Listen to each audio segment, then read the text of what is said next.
నువ్వంటూ పుట్టినట్టు నా కొరకు ఆ చూకి అందలేదు ఇంతవరకు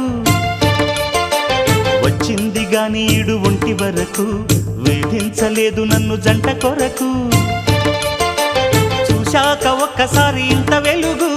నా వంక రాను అంది కంటి కునుకు ఈ అల్లరి గారడి నీ లీల అనుకోనా నీ పేరు ప్రేమ అవునా ఇవాళే నిన్ను పోల్చుకుందా